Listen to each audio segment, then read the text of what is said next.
Nouvelle fois, le cinquantenaire des Jeux de Grenoble, c'était cette semaine jour pour jour. Hier, on était avec Jean-Claude Killy. Aujourd'hui, un autre fan de cette époque, un collectionneur. À Villard-de-Lans, rencontré par Christophe Buzine et Frédéric Marchand. Cette lampe provient de la flamme originelle. Sa vie s'est comme figée en février 1968. Frédéric Fialet est alors âgé de 7 ans. Il découvre à la télévision l'événement qui va changer son existence.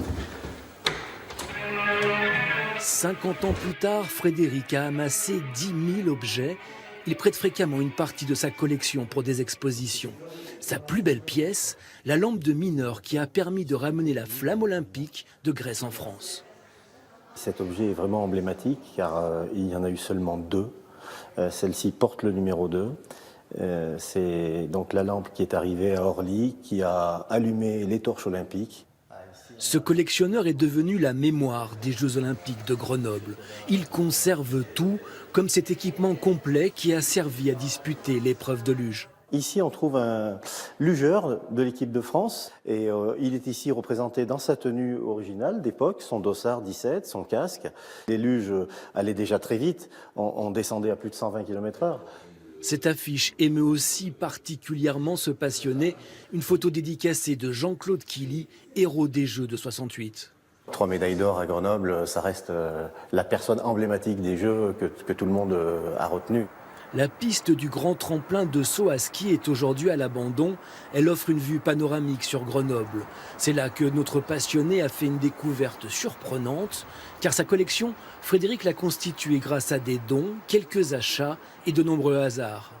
En promenant, un jour, je passe sous le tremplin et je vois dépasser un objet de couleur. Je tire dessus et voilà le panneau marquant l'atterrissage, la piste d'atterrissage. Donc tous les mètres, on trouve ces panneaux jaunes. Quelques mètres plus loin, je tire sur un fil qui dépasse et voilà que sort ce micro. C'est juste incroyable, c'est le micro du speaker de Saint-Nizier. C'est une pièce tenue secrète au dernier étage de sa maison. Frédéric veille sur chacun de ces objets comme autant de trésors. Ça, c'est vraiment quelque chose auquel je tiens beaucoup parce que c'est un cadeau d'un ancien athlète.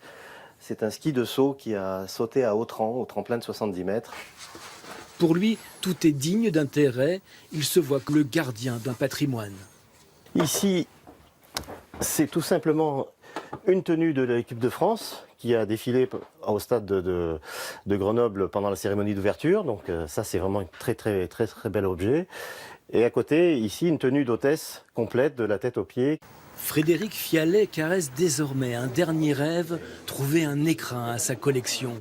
Il souhaite que Grenoble crée un musée pour renouer avec son passé olympique. Autre souvenir, si vous voulez vous rappeler cette époque, un beau livre édité chez Glénat avec tous les éléments du musée dauphinois et le département de l'Isère, Grenoble, les Jeux Olympiques qui ont changé l'Isère, et puis ce hors-série du Dauphiné, les Jeux Olympiques de Grenoble, l'album Souvenir qui vient d'être édité. Et puis chez les collectionneurs, dans 50 ans, il y aura peut-être votre mascotte Caroline. On se retrouve lundi. La neige et le ski.